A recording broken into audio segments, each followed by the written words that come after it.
Textured dial, funky green strap. You know it when you see it, it's the Patek Aquanaut. In 1997, when the watch came out, Patek wanted to reach a consumer who was ready to enter high-end watch collecting.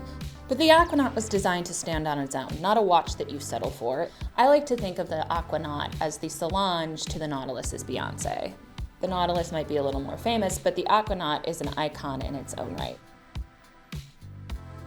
We are taking it back to the turn of the century with this Patek Philippe Aquanaut 5065A from 2001.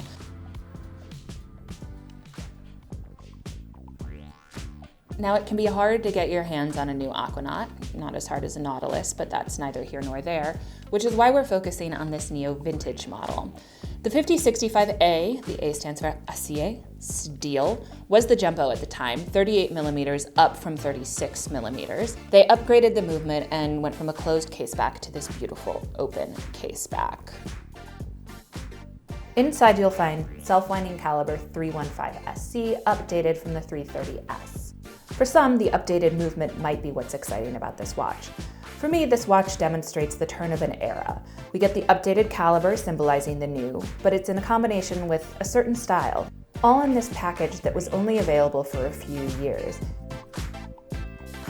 So with the Aquanaut in general, you kind of get the best of both worlds. You get high-end, auguste watchmaking with something a little bit more playful, down to earth, easier to wear. And speaking of best of both worlds, I want to talk a little bit about neo-vintage, which sounds like perhaps I just made that up for this video. I did not, in fact.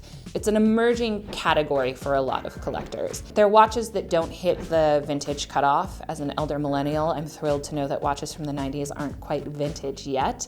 And they're not current production model watches, or even really pre-owned watches. It's a mix of time and design, and I think sort of history of the watch combined together. Another thing about neo-vintage is you are basically getting on the ground floor of vintage. Time marches on whether we like it or not, and give it a couple of years, this will be a legitimately vintage watch. This 38 millimeter size is actually really fantastic. It sounds like it could be bigger when you hear jumbo, but it actually sits really nicely on my 7-inch-ish wrist. It's about 8 millimeters thick, so the case profile isn't too bulky or heavy. When you combine it with the strap, it does have a strong wrist presence, which I really like. It's distinct, but not flashy. It doesn't scream at you from across the room, it simply just waves. What the Aquanaut is most famous for is this grenade dial with these grooves, and what this earlier model gives is even deeper grooves. And then what this model, this neo-vintage model offers is also the tritium lume, which gives it this nice creaminess on the hands and hour markers. It's just really gorgeous to look at. If I look a little smug in these shots, it's because I was. It put a little extra pep in my step, and everyone on set that day had a similar reaction of putting it on and thinking, man, I really like this watch.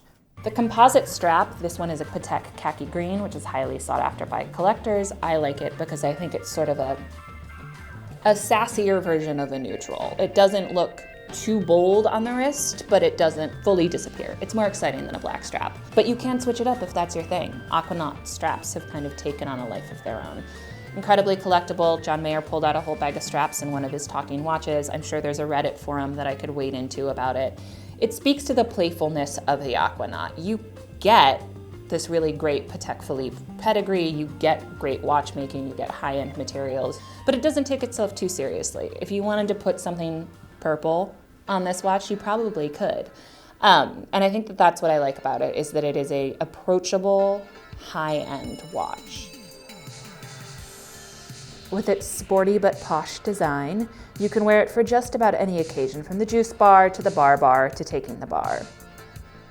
The Aquanaut, and this Aquanaut in particular, give you basically everything you could ever want.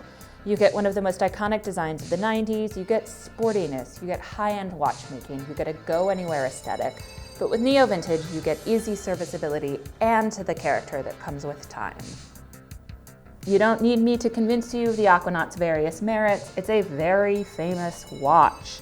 I'm just here to show you what could be.